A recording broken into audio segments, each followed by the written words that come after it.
biso toza ba esclave na bino te tokozalaka pe ba esclave na bino te boza eloko te kobanda tongo ti tongo boza eloko te boa ba pauvre en esprit bujima eza mulili ebonga te etongama te boza ba escroc boza ba lavage de cerveau bosakana na bakongolais ya pere bakongolais oyo bakotaka na bazemi ya bamama na bango babotama mpo bakobetela bino maboko bosali na mboka na nini boyebisanga bosali na mboka na nini bandeko bila na ye nini Tshilolo bila na ye na mboka na pesi bino nini 5 ans eloko te lokuta na lo na mona moto Félix Tshilolo makilano ezotambola na kindo oyo na mulubo ya kindoki ya kati wana oyo ya lavage tala bana kisasa bovani biloko si bokobonga na lo 5 ans pesi bino loko meme poulet ya pamba nzela ya pamba eza te mama ye mo ebongi mama ye mo yo okende kuna mama ye mo bateka yango basina so contrat 25 ans bateka yo okende na Croix Rouge na clinique na l'hôpital Bondeko ou bien na clinique universitaire okendaka maboko mibale tala bolole ya peuple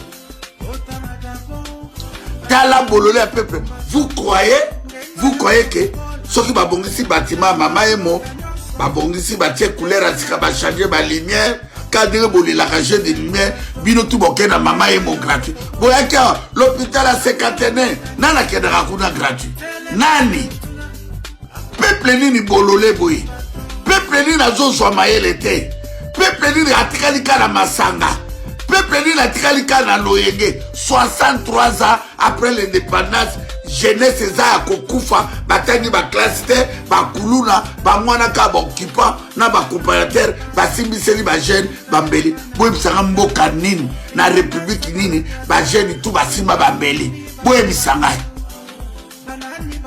Félix Tshilolo alakaki bino bomengo social allemand de l'Afrique bokolia 3 fois par jour na 5 ans na ye boganye nini moto ya ndenge oyo lolenge ya lokuta moto abotami na libuma mama na ye moyibi criminel manipulateur escroc abrade peuple ateki mboka Félix Tshilolo tu dois partir tu partiras des groupes de force tu partiras soko kanisi ke nzamba zazoba na bino soko kanisi ke peuple la zazoba Félix Tshilolo dans tous les cas de figure tu partiras tozo mema yo papa okende bato babanda mboka na bakende baluba ya IDPS boza bandoki tous les baluba bola sima Félix lelo na yebisi bino boza bandoki tous les bangalo bola sima Jean-Pierre Bemba boza bandoki tous les baswahili bola sima Mbusa na Mwisi boza bandoki tous les bakongo batabandu bola sima ya Mboso ni sima Failu sima ya Obe Minaku ya bango boza bandoki oningi na beta AVC na kufa botikala quand même mokufe boyoka mes frères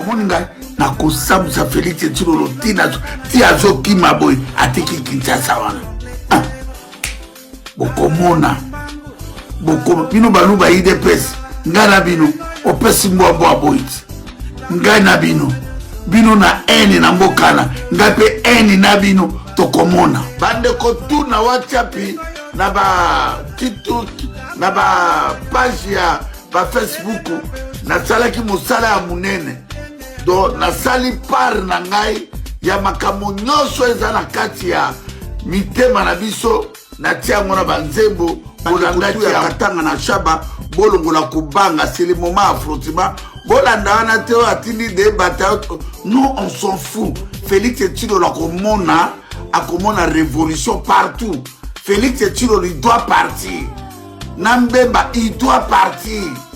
Félix Bana Katanga na Chaba, Bobanga et l'autre côté, Botel ma mobilisation unie, Toko Bengana na ba force inos.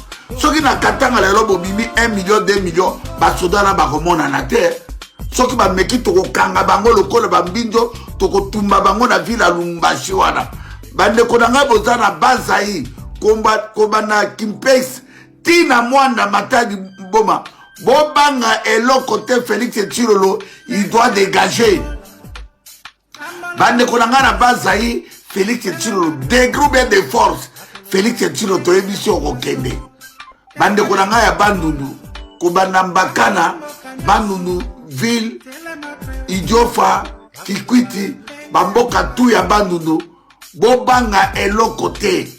Bino moko boza responsable ya vie na bino. Maintenant et comme tous les bokoma destin na bino. Bobi libéré.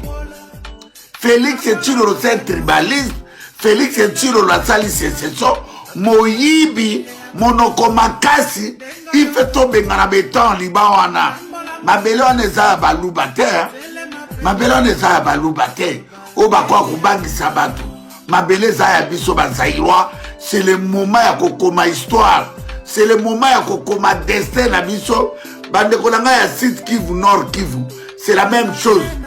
Bana Kindu Maniema bon préparé, Moto toi s'est préparé. Bana Kisangani Ozaï, Moto tout a se préparé. Bande konanga Équateur, Kobana Geme na Guadeloupe. Boti ambemba wana tatonga te boyebi ke na Gemena.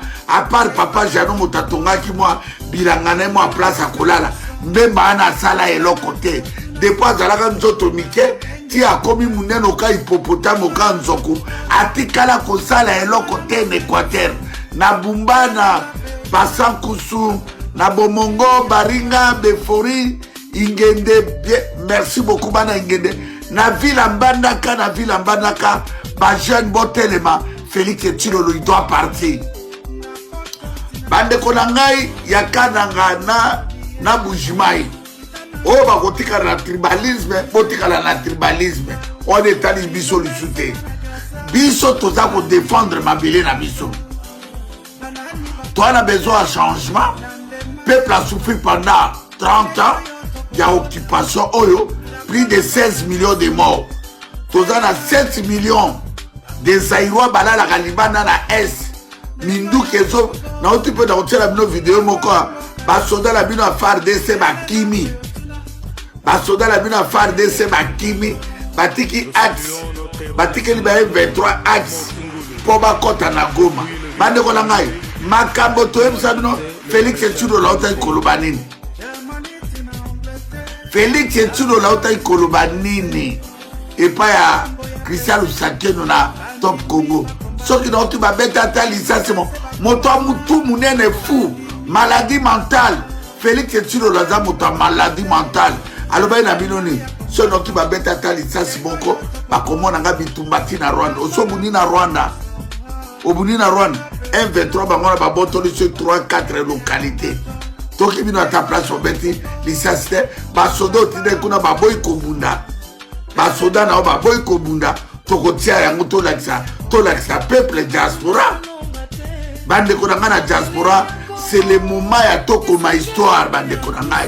Un aventurier imposteur, un vagabond illettré, sans bagage intellectuel, sans bagage non sur mokili. Félix Tshilolo la zo sakara. Félix Tshilolo okokutana na moto ya vrai kimbangu. Eza simo kenga nono kena kuna te apesa ko ba fo gris okokutana na bitumba na 11 régions. Okokutana na bitumba partout Félix Tshilolo. Toza ko yebisa yo boye okokutana na bitumba oyo yo kanisa yike peuple na za zoba be okokutana Félix Tshilolo. O toza na ta révolution hein. Bosakani famille Tshisekedi na ba famille Mbembana. Bosakani na ba peuple na ta molaye. Bino na ba Rwandais na ba ridi politique kanam. Vous croyez que biso to bota makina mabelona po to ko tika kayo. To ko tika bino na se ya moi. Baninga na Bangola, na ba Sénégal, na Maroc, na ba Algérie, na ba Arabie Saoudite, na ba Dubaï. Pourquoi beaucoup de gens sont à Dubaï? Pour Barabe à Dubaï, Basalam Boka la Bango, ouais, ils sont Boka pour détruire Yango, Boso même bateau, République démocratisée, République démocratisée. Mais Félix Tshilolo, bois maladie, bois bafou. Tu sais que les attentes à révolution, révolution Yango, le peuple de Dieu, Naningito Banana Makamboyo, tu sais que bino, poto komane sikalango, limbonde zanga bicarbonate, mutu moko pamba, ako sakana na mabile na biso. Ole motoyo, Jean-Pierre Mbemba, oyo, akoma mwana musala ya Félix Tshilolo, o makolo itioka banonga, akoma mwana musala ya Tshilolo, mais yo Jean-Pierre Mbemba, oyebisa ngana esonini, n'intercontinental ya Waterloo, tozalaka biso misato, nakata salon wana, biso misato Jean-Pierre Mbemba, oyebisa nga nini? Nazo yebisa bino, Jean-Pierre Mbemba, oyebisa nga nini? Tant na kopesa o solution à mboka. Il faut yo kaka soni yo Jean-Pierre Mbemba. Yo le ministre de la Défense, ya béton en Liban. Lelo comme lata chemise ya moto makambo yebisaka ngai Jean-Pierre Mbemba yo yebisaka ngai nini tozalaka biso misato bandeko bolonga noko banga bato yo ko ba criminel au cas Jean-Pierre Mbemba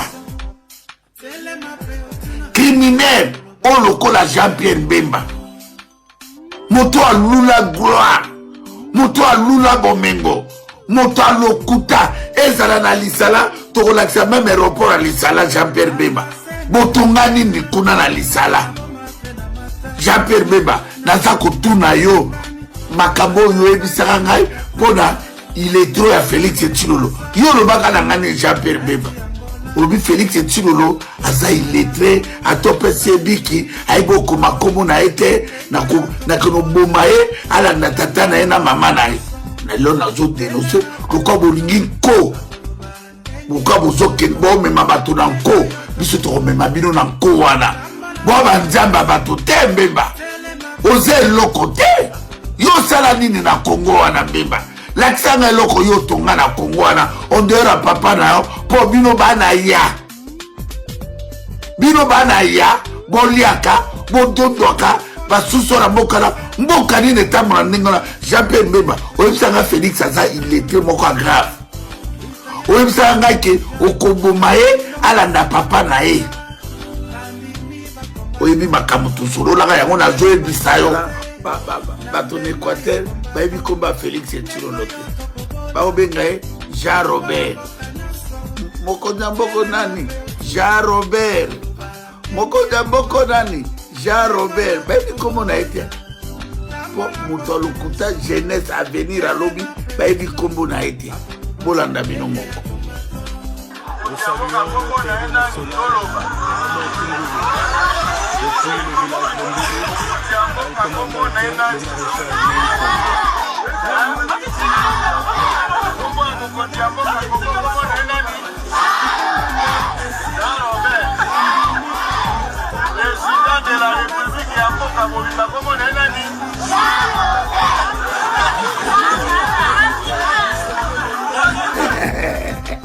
omone bosuki beta Liban bolobati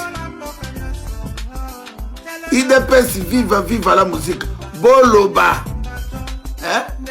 idepêche tala ndenge bosambo bayebi komo nete po moyibi lokutele. Allô. Bonsoir Esso. Bonsoir monsieur Esso. Oui, bonsoir papa. Vous allez bien? Oui, ça va, ça va. Ouais, comment ça se passe là-bas en Belgique? On est là. Ouais, tu as vu comment Fatih Béton il est en train de cartonner là-bas. Malgré que toi tu es un Burundais que je connais très bien et tout. Et malgré que je sais au courant, Mukwege vous a donné de l'argent. Il vous a donné $20 000, 20 000 euros. Ça va sinon? Ça fait quoi? Ouais, ben, je dis, ben, ça fait rien. Je sais que vous avez touché l'argent, vous avez touché 20 000 $. Ça fait quoi? Ben oui, il faut accepter, je suis d'accord quand tu acceptes comme ça. Mais ça fait quoi? Ben oui, voilà, pour dire que non, voilà, parce que toi, tu es burundais. Donc, ça veut dire que, si ça fait quoi? Ça veut dire que éloignez-toi des problèmes intercongolais. Éloigne-toi de tout ce qui est le problème intercongolais. Donc, moi, je suis en train de tâtonner, c'est moi qui est en train de te parler calmement et tout. Tu vois, moi, je tâtonne. Regarde-moi ce monsieur-là. Regarde-moi cet individu. Est-ce que toi, tu as étudié où? Tu as étudié où à Kita? Tu as étudié où à Kin là-bas? Tu as étudié où? Ferme ta gueule. Moi, je te parle avec toi. Je te dis, tu as étudié où? Tu as étudié où? Toi, tu n'es pas un Congolais. Tu es un Burundais. Tu es un Burundais. Tu es un Burundais. Malgré l'autre là qui est toujours à côté de toi, celui qui l'a, Bokechu, non, tu parles en français, on doit continuer à parler en français. Bokechu, il est congolais. Alors toi, tu es qui?